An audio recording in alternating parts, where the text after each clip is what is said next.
안녕하세요. 달창구입니다. 베이컨 둘둘님의 욕망의 진화, The Evolution of Desire라는 책의 리뷰를 소개해 드릴까 합니다.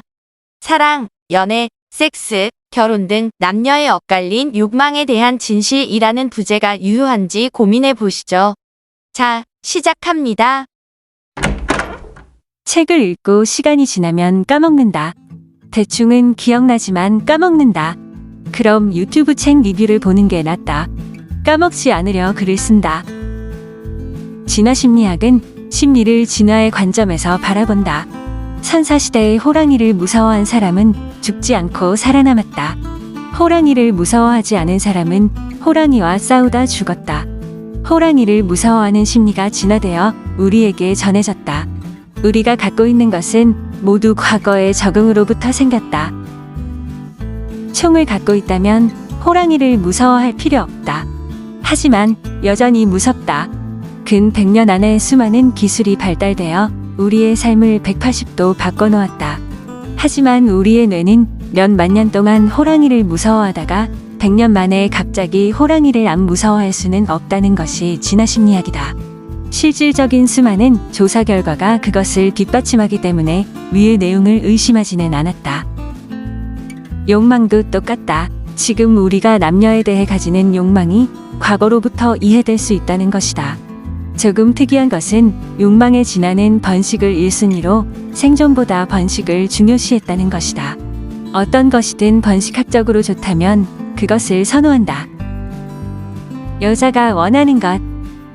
여자는 번식에 있어 수많은 자원을 투자하기 때문에 굉장히 신중하고 그만큼의 리턴을 받는 것이 중요하다. 이를테면 돈 많은 남자는 여자한테 돈을 투자할 수 있다. 잘생긴 남자는 잘생김을 통해 돈을 많이 벌고 그 돈을 투자할 수 있다. 사회 경제적 지위가 높은 것도 마찬가지. 키가 큰 것도 마찬가지. 신뢰성도 있다. 남자가 돈이 엄청 많은데 신뢰도가 0이면 여자는 남자가 자신에게 투자하지 않고 옆집 여자에 투자할 수도 있다고 판단한다. 책에서 언급되는 여자가 원하는 남자의 성질은 돈, 지위, 나이, 야망과 근면성, 신뢰성과 안정성, 지능, 적합성, 몸집과 힘, 건강, 사랑과 헌신이 있었다.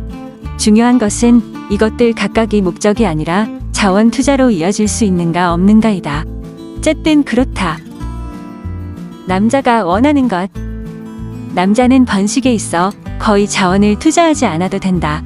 제일 중요한 것은 자식이다. 얼마나 좋은 자식이 얼마나 많이 생길 것인가. 그렇기에 상대의 번식 가치에 집중한다. 번식 능력이 높다는 것을 증명하는 단서를 가진 사람을 선호한다는 것이다. 책에서 언급되는 성질은 얼굴과 몸, 그리고 순결이 있었다. 책에는 이런 얘기도 있다. 번식학적으로 봤을 때 남자는 배우자를 만들 필요 없이 짝짓기에만 집중하는 것이 더 좋지 않을까라고 생각할 수 있다.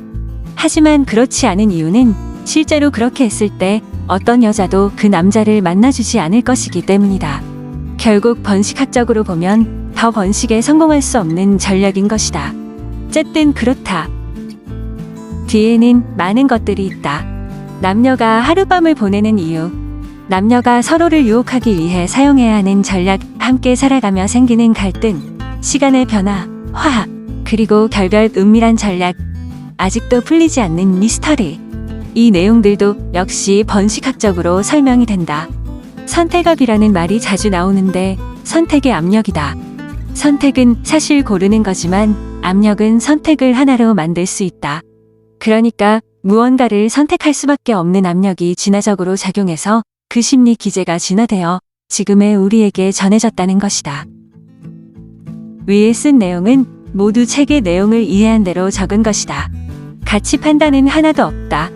이 말을 적는 이유는 책의 내용이 굉장히 논란이 있을 만한 내용이기 때문이다. 하지만 책에서도 가치 판단은 하나도 없다. 진화심리학은 사실을 다룬다. 수많은 설문조사와 통계를 통해 보니 이러이러한 사실이 있다는 것을 얘기할 뿐이다. 진화심리학에서는 사람이 자라나는 사회문화적 환경도 많은 영향을 미친다고 이야기한다. 그렇기 때문에 우리가 어떤 과거의 심리에 의해 특정 선호대로만 살아가게 되는 것은 아니다.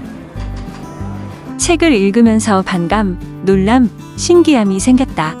평소에 궁금하던 것들이 설명이 되니까 좋았다. 놀라운 통계들이 많았다. 이게 이렇게 생각한다고?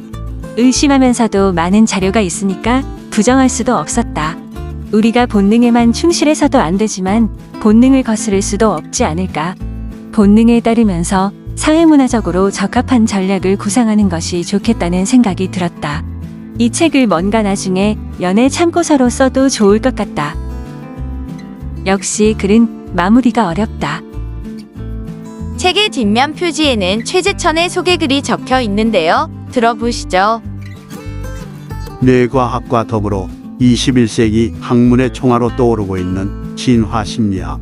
진화심리학의 대가 데이비드 보스는 사랑과 섹스, 유혹과 갈등, 결혼과 이혼, 정절과 부정 등 우리 인간의 가장 보편적인 속성들에 관한 우리의 통념을 송두리째 뒤흔든다. 할 일 없이 사랑에 빠져보았거나 주체할 수 없는 욕망에 사로잡혀 본 사람이라면 이 책에서 해답을 얻을 것이다. 이상 베이컨 둘둘님의 독후 느낌을 마치겠습니다. 시청해주셔서 감사합니다.